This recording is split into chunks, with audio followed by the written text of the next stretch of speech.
Título de curiosidade, alguém fez a leitura do capítulo 7 de Daniel durante a semana, para o culto de hoje? Quem fez, levanta a mão. 1, 2, 3, 4, 5, 6, 7, 8, ok.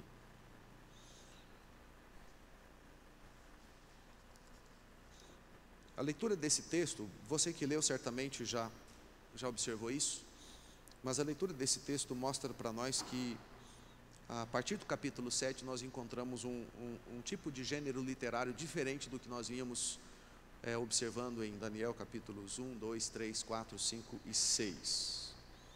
Eu vou fazer a leitura, os irmãos acompanhem. Daniel 7, capítulo todo. No primeiro ano de Belsazar, rei da Babilônia, teve Daniel um sonho e visões ante seus olhos, quando estava no seu leito. Escreveu logo o sonho e relatou a suma de todas as coisas. Falou Daniel e disse: eu estava olhando durante a minha visão da noite, e eis que os 4 ventos do céu agitavam o grande mar. 4 animais grandes, diferentes uns dos outros, subiam do mar. O primeiro era como leão e tinha asas de águia. Enquanto eu olhava, foram-lhe arrancadas as asas, foi levantado da terra e posto em 2 pés, como homem, e lhe foi dada mente de homem. Continuei olhando, e eis o segundo animal, semelhante a um urso, o qual se levantou sobre um dos seus lados. Na boca, entre os dentes, trazia 3 costelas, e lhe diziam: levanta-te, devora muita carne. Depois disto, continuei olhando, e eis aqui outro, semelhante a um leopardo, e tinha nas costas 4 asas de ave. Tinha também este animal 4 cabeças, e foi-lhe dado domínio. Depois disto, eu continuava olhando nas visões da noite, e eis aqui o 4º animal, terrível, espantoso e sobremodo forte, o qual tinha grandes dentes de ferro. Ele devorava e fazia em pedaços, e pisava aos pés o que sobejava. Era diferente de todos os animais que apareceram antes dele, e tinha 10 chifres. Estando eu a observar os chifres, eis que entre eles subiu outro pequeno, diante do qual 3 dos primeiros chifres foram arrancados. E eis que neste chifre havia olhos, como os de homem, e uma boca que falava com insolência. Continuei olhando até que foram postos uns tronos, e o ancião de dias se assentou. Sua veste era branca como a neve, e os cabelos da cabeça como a pura lã, e o seu trono eram chamas de fogo, e suas rodas eram fogo ardente. Um rio de fogo manava e saía de diante dele. Milhares de milhares o serviam, e miríades de miríades estavam diante dele. Assentou-se o tribunal, e se abriram os livros. Então estive olhando por causa da voz das insolentes palavras que o chifre proferia. Estive olhando e vi que o animal foi morto, e o seu corpo foi desfeito e entregue para ser queimado. Quanto aos outros animais, foi-lhes tirado o domínio, todavia foi-lhes dada prolongação de vida por um prazo e um tempo. Eu estava olhando nas minhas visões da noite, e eis que vinha com as nuvens do céu, um como filho do homem, e dirigiu-se ao ancião de dias, e o fizeram chegar até ele. Foi-lhe dado domínio e glória e o reino, para que os povos, nações e homens de todas as línguas o servissem. O seu domínio é domínio eterno, que não passará, e o seu reino jamais será destruído. Quanto a mim, Daniel, o meu espírito foi alarmado dentro de mim, e as visões da minha cabeça me perturbaram. Cheguei-me a um dos que estavam perto e lhe pedi a verdade acerca de tudo isto. Assim ele me disse e me fez saber a interpretação das coisas. Estes grandes animais, que são 4 reis que se levantarão da terra. Mas os santos do Altíssimo receberão o reino e o possuirão para todo sempre, de eternidade em eternidade. Então tive desejo de conhecer a verdade a respeito do 4º animal que era diferente de todos os outros, muito terrível, cujos dentes eram de ferro, cujas unhas eram de bronze, que devorava, fazia em pedaços e pisava aos pés o que sobejava. E também a respeito dos 10 chifres que tinha na cabeça, e do outro que subiu, diante do qual caíram 3, daquele chifre que tinha olhos e uma boca que falava com insolência, e parecia mais robusto do que os seus companheiros. Eu olhava, e eis que este chifre fazia guerra contra os santos, e prevalecia contra eles. Até que veio o ancião de dias, e fez justiça aos santos do Altíssimo. E veio o tempo em que os santos possuíram o reino. Então ele disse: o quarto animal será um quarto reino da terra, o qual será diferente de todos os reinos, e devorará toda a terra, e a pisará aos pés, e a fará em pedaços. Os 10 chifres correspondem a 10 reis, que se levantarão daquele mesmo reino, e depois deles se levantará outro, o qual será diferente dos primeiros, e abaterá a 3 reis. Proferirá palavras contra o Altíssimo, magoará os santos do Altíssimo, e cuidará em mudar os tempos e a lei, e os santos lhe serão entregues nas mãos, por um tempo, 2 tempos e metade de um tempo. Mas depois se assentará o tribunal para lhe tirar o domínio, para o destruir e o consumir até o fim. O reino e o domínio e a majestade dos reinos debaixo de todo o céu serão dados ao povo dos santos do Altíssimo. O seu reino será reino eterno, e todos os domínios o servirão e lhe obedecerão. Aqui terminou o assunto. Quanto a mim, Daniel, os meus pensamentos muito me turbaram, e o meu rosto se empalideceu, mas guardei estas coisas no coração. Oremos mais uma vez. Ó Pai, em nome de Jesus, que a bênção e a graça do Senhor repousem sobre nós no estudo da Tua Palavra. Dá-nos entendimento, clareza, mente sadia, um coração interessado, alimento para a alma na noite de hoje. Mostra com clareza as verdades que esse texto contém diante dos nossos olhos, para que contemplemos as maravilhas do Senhor registradas nesse texto.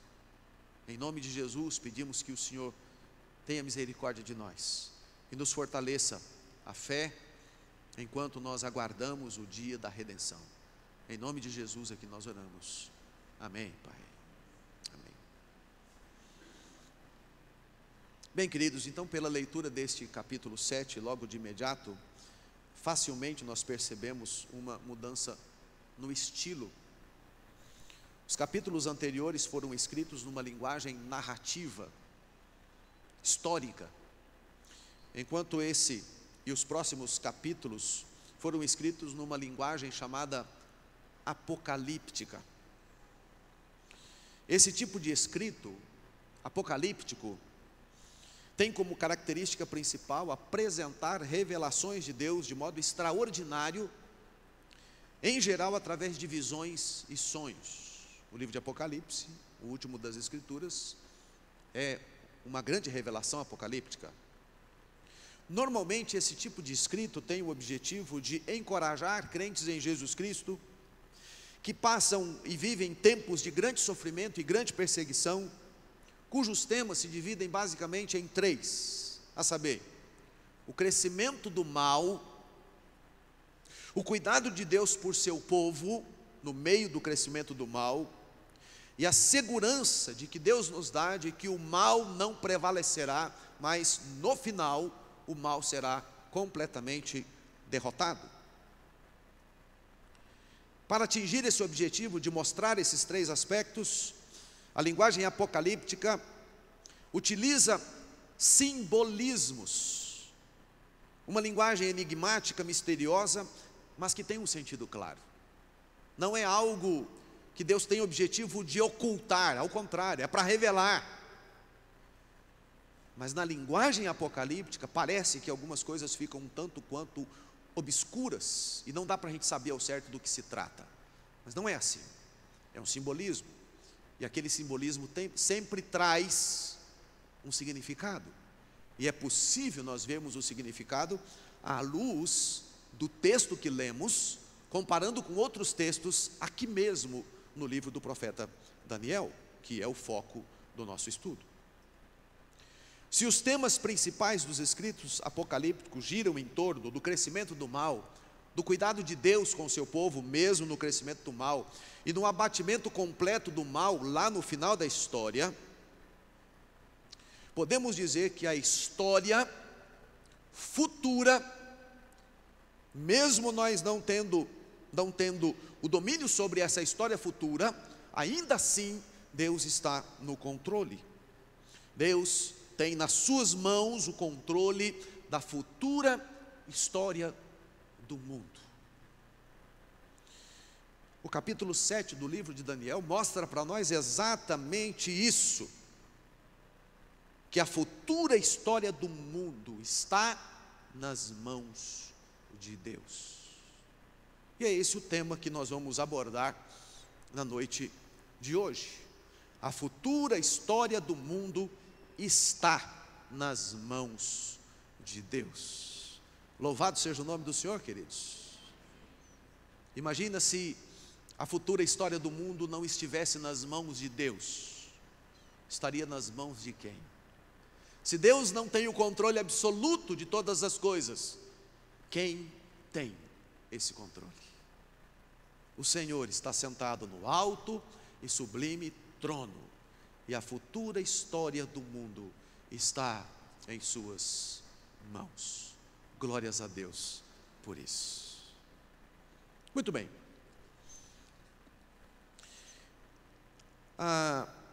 Queridos, dois aspectos à luz do capítulo 7 de Daniel mostram para nós que Deus tem então esse controle, que o futuro da história do mundo está nas mãos de Deus. Em primeiro lugar, como é que a gente sabe que Deus de fato tem nas suas mãos o controle da futura história do mundo?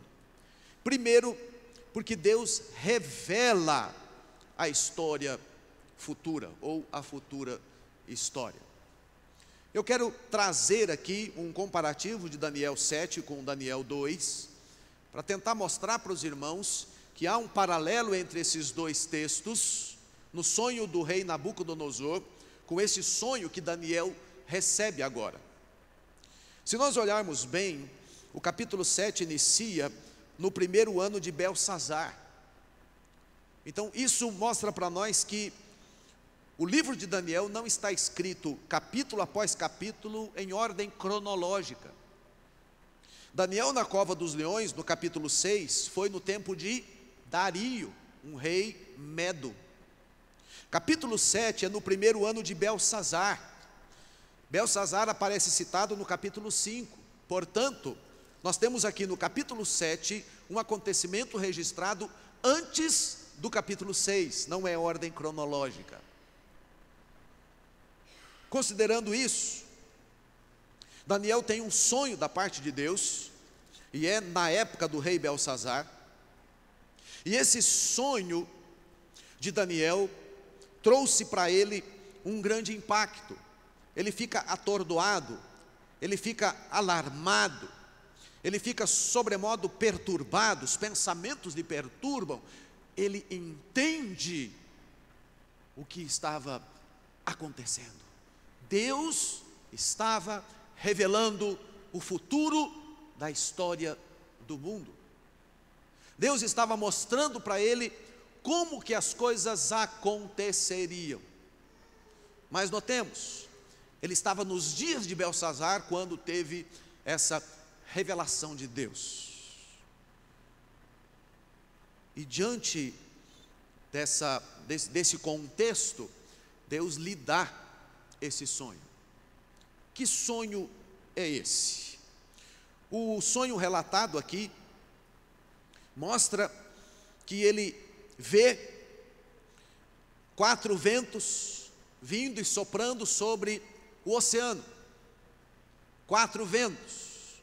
Normalmente essa expressão diz respeito aos 4 cantos: norte, sul, leste, oeste, de todos os cantos, de todos os lugares. Um vento soprando sobre o oceano. No sonho ele vê que do oceano, do mar, saem 4 animais. Esses animais são diferentes uns dos outros. E ele relata: o primeiro era semelhante a um leão. E esse leão, ele tinha asas de águia, mas as asas foram arrancadas. E depois foi colocado sobre 2 pés, como homem. Ele foi dado a mente de homem. Versículo de número 4. Devemos nos lembrar, queridos, que Nabucodonosor teve um sonho, quando pediu para que os seus sábios adivinhassem o sonho e dessem a devida interpretação. E Daniel, quem foi chamado para dar a devida interpretação. O sonho de Nabucodonosor se liga do capítulo 2 ao capítulo 7.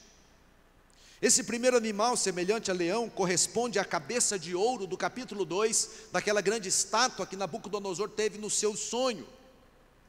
E no sonho do rei Nabucodonosor, a cabeça da estátua representava o próprio Nabucodonosor, o imperador babilônico. Então, sem dúvida, o primeiro animal representa o império babilônico. O leão, que tinha asas, voava, mas suas asas foram cortadas. Deus o prostrou, Deus o fez como se fosse um animal. Os irmãos se lembram da história? E depois Deus lhe devolve o reino, o coloca novamente em pé como homem, e ele novamente volta para ser rei. Então, o primeiro animal, o leão, corresponde ao império babilônico. Depois, ele continua vendo no seu sonho, e ele vê um segundo animal semelhante a urso. Esse urso se levanta sobre um dos seus lados, provavelmente ficando em pé, com as patas traseiras, e entre os seus dentes havia 3 costelas, e uma voz que dizia: levanta-te, devora muita carne. Essa figura de um urso esfomeado, em pé, pronto para partir em direção ao seu oponente, ao seu adversário, à sua presa. Ele demonstra muita fúria e parte com força contra o seu oponente. Sem dúvida, queridos, essa figura do urso levantado por pernas traseiras, que estava pronto para atacar, esfomeado, representava o Império Medo-Persa, que viria na sequência, que corresponde também ao sonho de Nabucodonosor, no capítulo de número 2.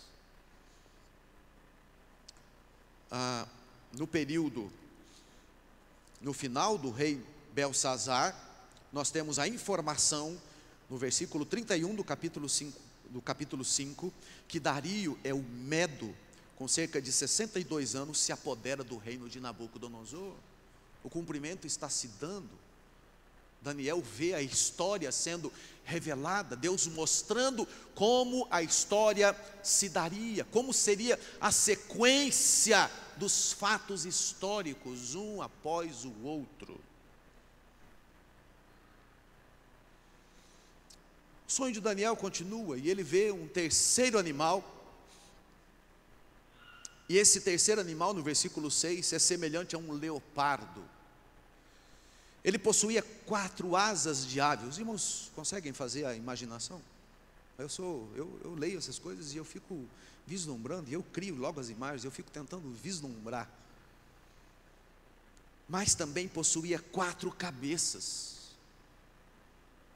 Então, se você vê um leopardo com asas, já é um negócio esquisito. Com 4 cabeças, mais esquisito ainda. E qual é a ideia? A ideia aqui, queridos, é de um animal forte, de um animal rápido, de um animal que tem força, de um animal que enxerga, que vê, que corre velozmente. Esse terceiro animal, semelhante a leopardo, rápido, ele recebe poder para dominar, para conquistar, para avançar, e o faz de forma rápida. Corresponde à expansão do Império Grego sobre Alexandre o Grande. Eu estou narrando os grandes momentos da história dos grandes impérios reconhecidos pela história secular. O fato de Alexandre ser conhecido na história com o sobrenome de Grande não é por acaso. Em pouco mais de uma década sob o seu reinado, ele conquista o Império Persa, a Síria, o Egito e estabelece um governo centrado nele, por isso chamado de Alexandre o Grande. O leopardo representando o império grego. Deus está mostrando a Daniel o curso da história e como a história se desenvolveria. O futuro do planeta está nas mãos de Deus, Ele está revelando isso.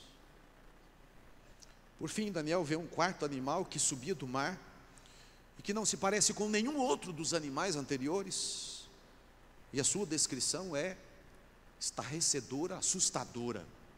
Tenta imaginar esse animal.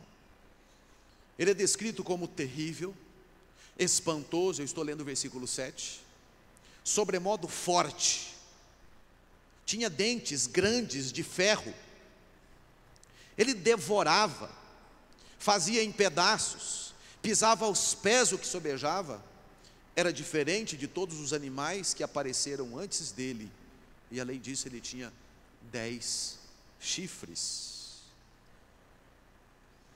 A descrição desse animal, queridos, corresponde à quarta parte da estátua que Nabucodonosor contemplara em seu sonho, lá no capítulo 2, mencionada, e se refere ao grande império romano. E todos eles vêm um após o outro, um sobe, ascende ao poder, depois é conquistado pelo próximo, e eles vão caindo, e outro vai tomando o seu lugar. O descrever da história, o que é que Deus está fazendo? Deus está mostrando a Daniel, revelando a Daniel, como seria a história, a futura história do mundo. Sem dúvida nenhuma estava nas mãos de Deus. Mas esse império romano, esse quarto animal, é um animal diferente. Ele é descrito como uma autoridade plena, com força esmagadora descomunal. O império romano era assim. 3 fases são descritas a partir do império romano. Na primeira fase, o próprio império, conquistando os impérios anteriores. Na segunda fase, do Império Romano surgiriam outros reinos, que são simbolicamente representados pelos 10 chifres desse quarto animal. Chifre, normalmente, nas escrituras, está associado com poder, com governo, com liderança. 10 chifres. O número não deve ser tomado literalmente, mas com a ideia de uma multiplicidade de reinos. Então Daniel vê em seu sonho o Império Romano, seguido de outros impérios, a partir do Império Romano, que com o tempo acaba se dissolvendo um pouco. E depois vem a terceira e última fase, o período que é chamado aqui do pequeno chifre, que aparece citado no versículo 8.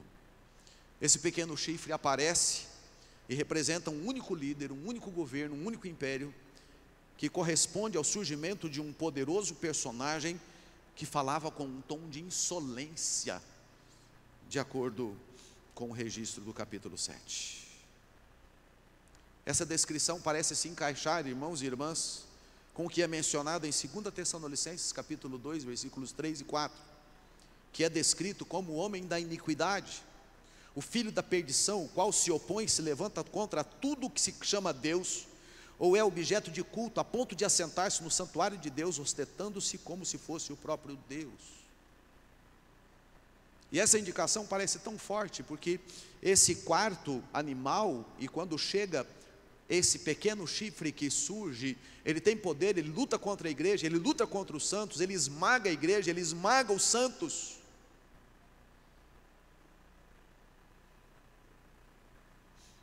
Mas o sonho de Daniel não para nesse ponto.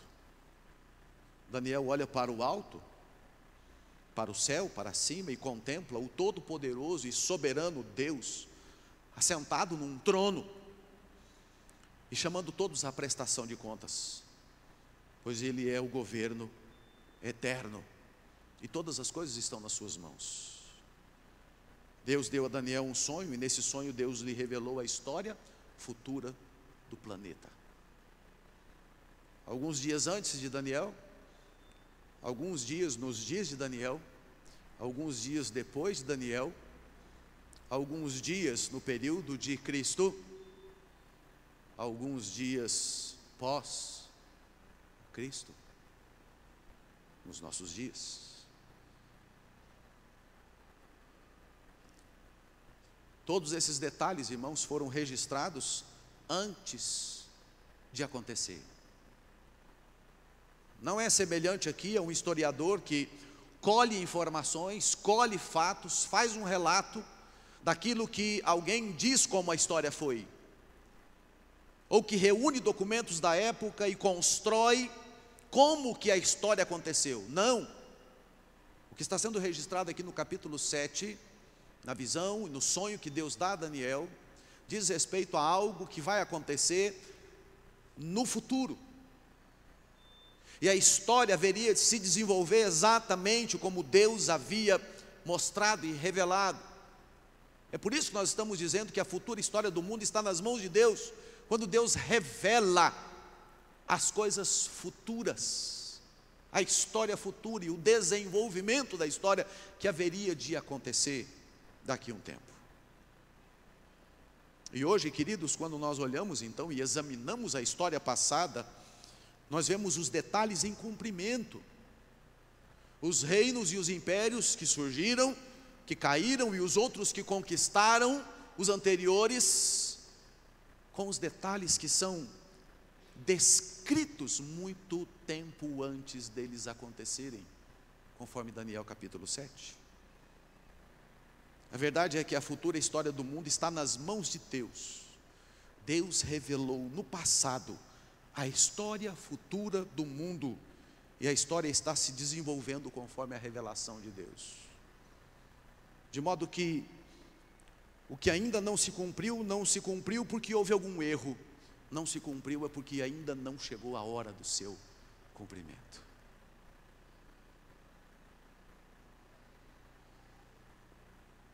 Como é que nós sabemos que a futura história do mundo está nas mãos de Deus?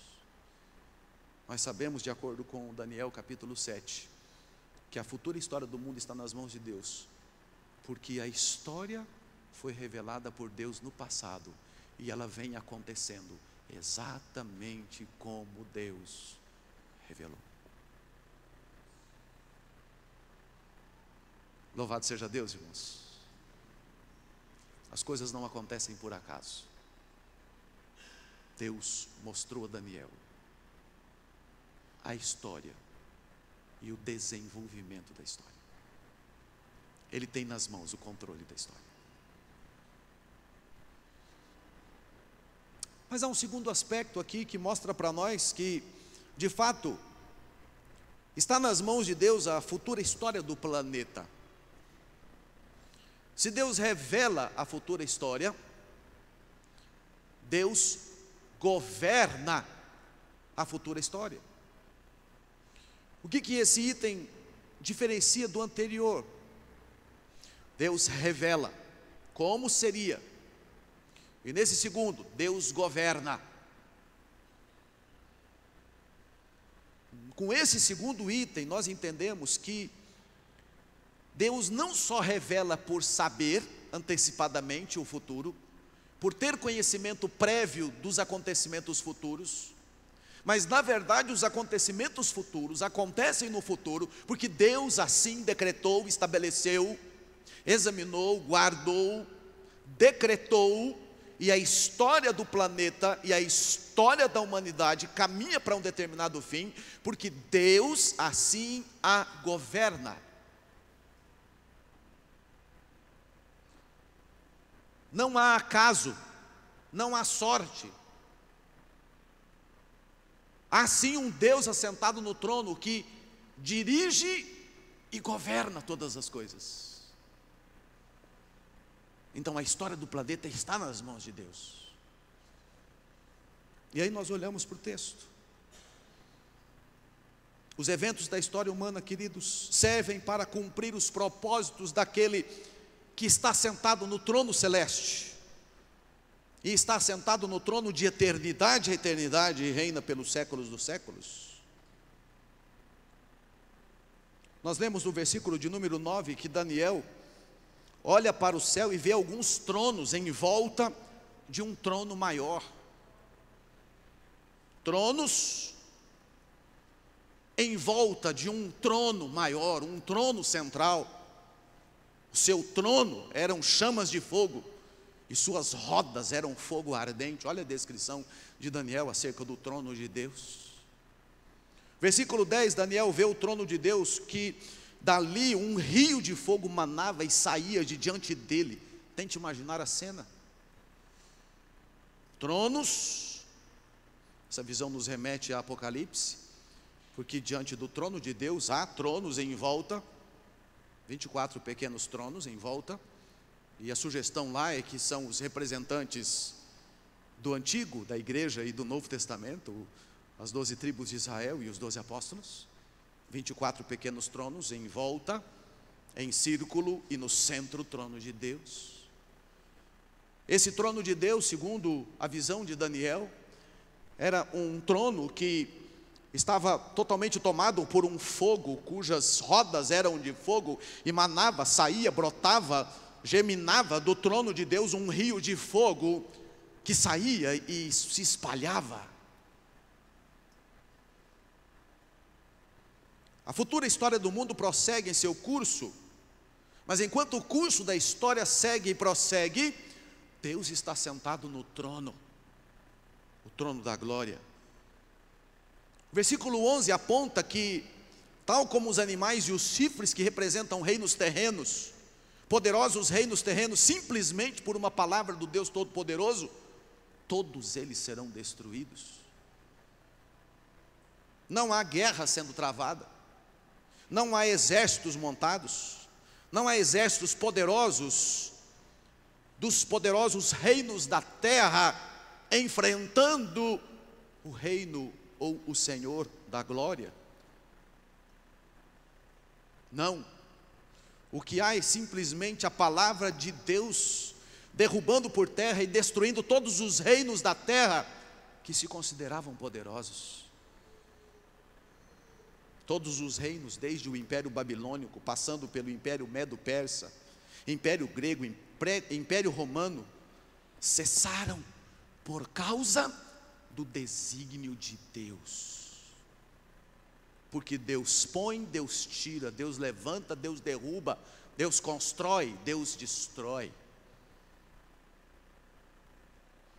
E Daniel, em seu sonho, ainda viu algo mais. O versículo 13 indica que Daniel olhou para cima e viu que vinha com as nuvens do céu um como filho do homem. Interessante a figura utilizada no Novo Testamento, o filho do homem vindo nas nuvens do céu. E o versículo 14 completa que a esse filho do homem foi-lhe dado domínio e glória e o reino, para que os povos, nações e homens de todas as línguas o servissem.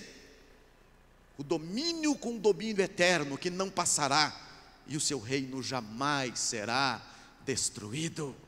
Louvado seja o Senhor. Os impérios do mundo e do planeta surgem, prosperam, se desenvolvem e caem, desaparecem.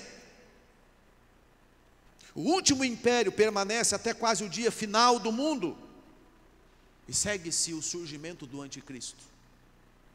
Porém, por uma só palavra e um só sopro do Todo-Poderoso, será destruído completamente, definitivamente.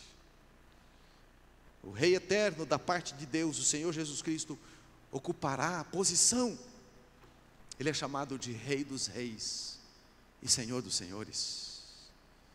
Então, quando todos os reinos do mundo se acabarem, continuará reinando aquele que é Rei eterno, de eternidade a eternidade, que é o mesmo ontem, hoje e o será para sempre.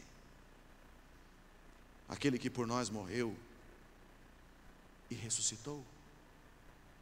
E se completará finalmente a palavra de Deus, que afirma que todo olho verá o Filho do Homem nas nuvens, e todo joelho se dobrará diante dele e confessará que Jesus Cristo é Senhor, para a glória de Deus Pai. Os versículos 19 até o final Daniel demonstra um pouco mais de interesse sobre os acontecimentos a partir do quarto animal, e lhe é descrito que o quarto animal, com o desdobramento do Império Romano, os reinos que se seguem chegarão a pressionar a igreja, atrapalhar a igreja, perseguir os servos de Cristo com grande perseguição, mas quando o mal tiver aparentemente quase vencido, eis que aparecerá na glória o Rei eterno, que com o sopro de sua boca, sozinho, destruirá todos os seus inimigos, separará a sua igreja e levará salva e segura para a eternidade com o Senhor, e eles reinarão com Cristo eternamente. Louvado seja o Senhor. Por uma palavra apenas e somente, o reino eterno de Cristo será concretizado, e todo o mal será totalmente riscado, aniquilado, destruído, esmiuçado, derrubado, apagado. Mas enquanto aquele último dia não chega, a história se desenvolve como Deus revelou. E enquanto a história se desenvolve como Deus revelou, Deus está sentado no trono, governando cada detalhe da história, em todo o planeta, com todos os personagens, mesmo que eles não se deem conta disso. Todas as nações são consideradas por Ele como um pingo que cai de um balde. Ele é Senhor sobre os céus, sobre a terra, sobre a história, sobre tudo e sobre todos, eternamente. Deus não somente revelou a futura história do mundo, mas Deus também governa a futura história do mundo. Louvado seja Deus. Louvado seja Deus.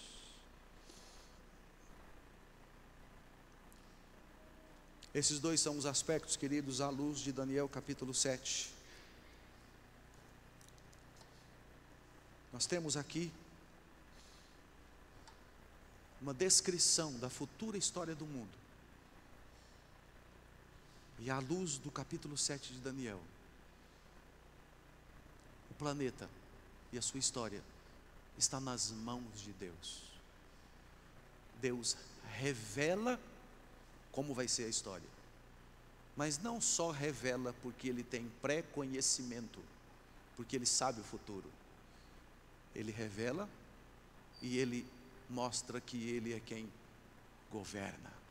As coisas acontecem do jeito que acontecem, porque há um Deus assentado no trono que governa, conduz, dirige. Todas as coisas estão debaixo do controle pleno e absoluto do Senhor. Se isso é verdade, e é, então nós temos alguns aspectos para pensar, refletir e aplicar na nossa vida pessoal. Deus não somente revela a futura história, mas governa a futura história do mundo. Você precisa saber disso. Você precisa se apropriar disso. Você precisa encarnar isso. Você precisa viver dentro dessa verdade. Talvez, aos que não conhecem o Senhor, pode parecer que o mundo está sem controle. Pode parecer que de repente o mundo parece que está como um avião sem piloto automático, caindo e voando, totalmente descontrolado, desgovernado para a colisão frontal contra uma montanha, sem qualquer controle. Para quem não conhece a Deus, para quem não tem experiência de quem é Deus, talvez olhando para a história do mundo, o mundo caminha sem nenhuma perspectiva, totalmente à mercê da sorte, do acaso. Mas, para os servos de Deus, que têm experiência com o Senhor, que leem as Escrituras, que se alimentam das Escrituras, eles sabem, Deus não somente revela a história, Deus governa a história. Ele está sentado no trono e todas as coisas acontecem de acordo com um plano que Ele tem para a história, e tudo caminha para o cumprimento dos seus planos e seus propósitos. Louvado seja Deus. Alimente a sua alma com essa verdade. Alimente a sua alma com essa verdade. Segundo, se Deus não só revela, mas governa a história, irmãos, nós estamos completamente seguros. Estamos completamente seguros. Se a futura história do mundo está nas mãos de Deus, nós também estamos nas mãos de Deus. Se Deus governa a história, a nossa vida também é governada pelo Senhor. Estamos seguros nas mãos do Senhor. Na visão do sonho de Daniel, aquele que recebeu o reino eterno, o Rei dos Reis, o Senhor dos Senhores, é o mesmo que em certa ocasião no Novo Testamento declarou a seus discípulos: as minhas ovelhas ouvem a minha voz, eu as conheço, elas me seguem, eu lhes dou a vida eterna, jamais perecerão e ninguém as arrebatará das minhas mãos. Nós estamos seguros porque estamos nas mãos daquele que dirige a história do universo. Sinta-se seguro. Sinta-se seguro. Você está nas mãos do Senhor do universo.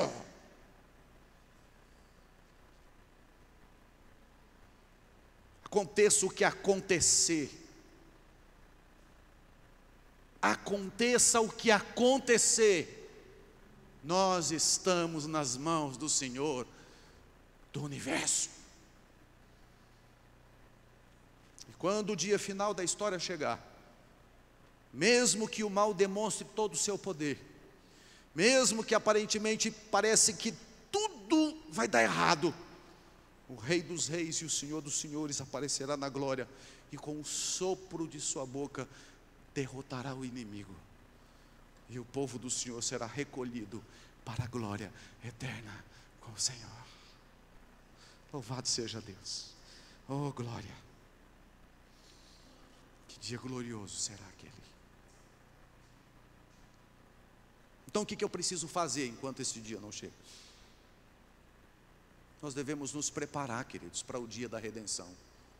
Está mais perto do que a gente imagina, e hoje já está mais perto do que estava ontem, e se chegar amanhã vai estar mais perto do que hoje. Nós precisamos nos preparar para o dia da redenção. Como é que nós nos preparamos para o dia da redenção?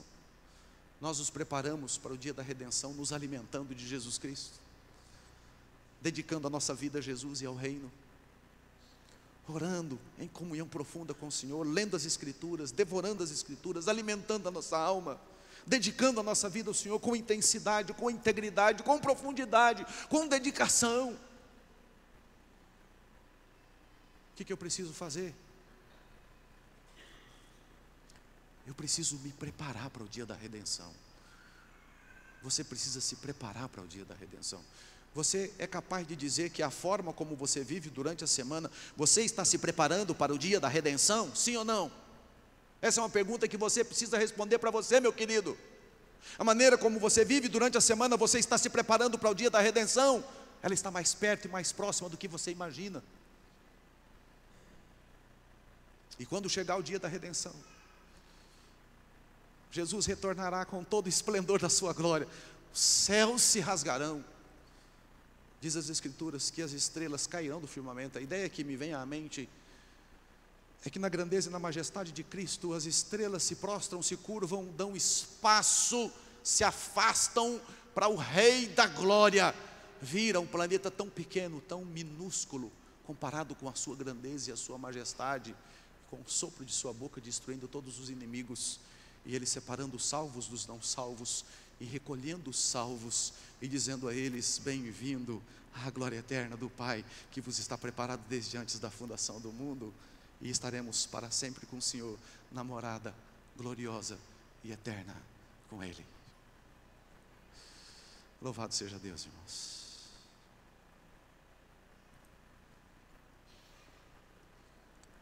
A futura história do mundo está nas mãos de Deus. Ele revela a história, Ele está dizendo, vai ser assim. Mas Ele também governa a história. Ele diz, vai ser assim porque eu estou determinando que vai ser assim. E Ele mostra para nós o final da história. O final da história sempre é belo. E essa é a história que sempre vai dar certo. Porque Jesus sempre vai ser vencedor. E aqueles que estão com o Senhor sempre serão vencedores. Aliás, são descritos como mais do que vencedores. O melhor, queridos, ainda está por vir. O melhor ainda está por vir.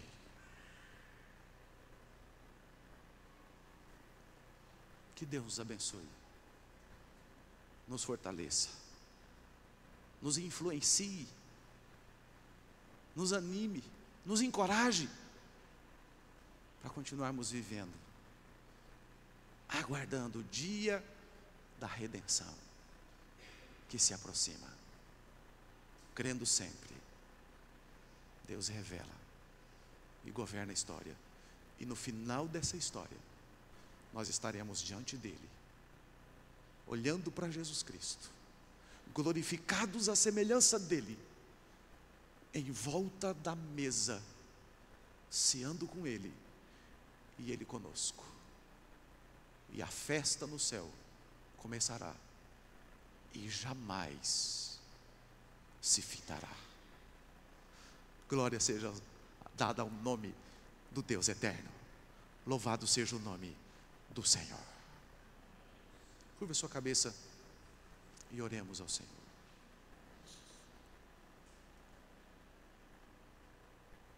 Ó Deus eterno,